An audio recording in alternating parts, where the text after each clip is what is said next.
Everyone, আসসালামু আলাইকুম। Welcome back to my channel টিউ উইথ রুমি ইউটিউব চ্যানেলটিতে সবাইকে জানাচ্ছি আন্তরিক শুভেচ্ছা এবং অভিনন্দন। আজকে আপনাদের সাথে টক ঝাল মিষ্টি একটি ভর্তা শেয়ার করতে যাচ্ছি। সত্যি বলতে এই ভর্তাটি কিন্তু একটু বেশি মজার হয়।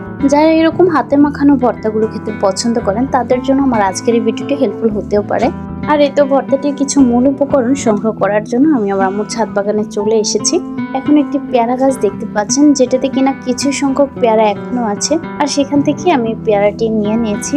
এই পেয়ারাগুলো কিন্তু আকারে অনেকটাই বেশ বড় হয়, কিন্তু সেক্ষেত্রে আমি একটি কচি থেকে পেয়ারা নিয়েছি যাতে আমাদের ভর্তাটা বেশ ভালো লাগে। আর পেয়ারাটি নেওয়ার পর আম্মুর বাগানে আরো কিছু দেখছিলাম যে আসলে কি নেওয়া যায়। আর তারপর দেখতে পেলাম গাছে খুব সুন্দর কিছু আমড়া ধরে আছে, তাই সেখান থেকেও দুটি আমরা ছিঁড়ে নিলাম। আর তার সাথে কিন্তু 2টা কাঁচামরিচও ছিঁড়ে নিলাম। আর এখন বাসায় এসে দেখছিলাম আম্মু কলার মোচা নিয়েছে ভাজি করার জন্য, আর তার জন্য মোচাগুলো ছাড়িয়ে নিচ্ছিল। আর আমি তাই মোচার মাঝখানের অংশটি নিয়ে নিলাম। না, মোচার মাঝখানের এই অংশটি দিয়ে যদি ভর্তা বানানো যায় তাহলে সেক্ষেত্রে কিন্তু ভর্তাগুলো খেতে অনেক বেশি ভালো লাগে। আর এই তো ধনেপাতা, তেঁতুল, কাঁচামরিচ থেকে শুরু করে প্রায় অনেক কিছুই পরপর সাজিয়ে নিলাম। আর আমার এই ভর্তাটির জন্য প্রয়োজনীয় বেশ কিছু উপকরণ ইতিমধ্যেই হাজির করে ফেলেছি।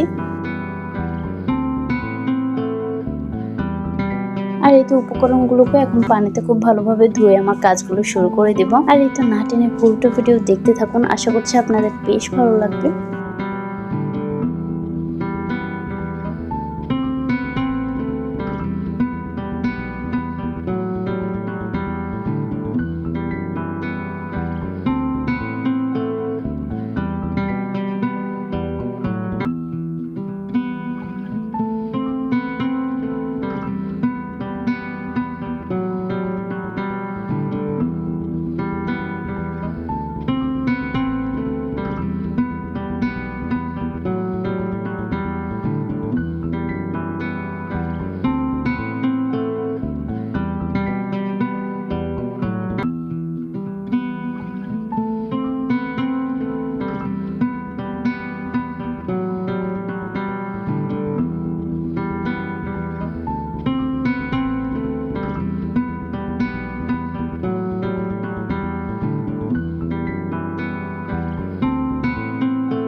আর এতে দেখতেই পেলেন ভর্তাটি একদম কমপ্লিট হয়ে গেছে।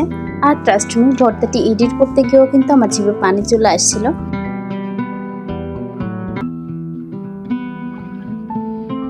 আর এই হচ্ছে ফাইনাল লুক। আপনাদের হাতের নাগালে যদি এই সামান্য কিছু উপকরণ থেকে থাকে তাহলে অবশ্যই ভর্তাটি একবার ট্রাই করে খাওয়ার চেষ্টা করবেন। আর আপনি যদি আমার চ্যানেলটিতে নতুন হয়ে থাকেন তাহলে অবশ্যই চ্যানেলটিকে সাবস্ক্রাইব করে এবং পাশে থাকা বেল আইকনটি অন করে দিবেন। আর যারা ইতিমধ্যে কাজটা করে ফেলেছেন তাদেরকে অসংখ্য ধন্যবাদ জানাচ্ছি। আপনারা সবাই ভালো থাকবেন। আল্লাহ হাফেজ।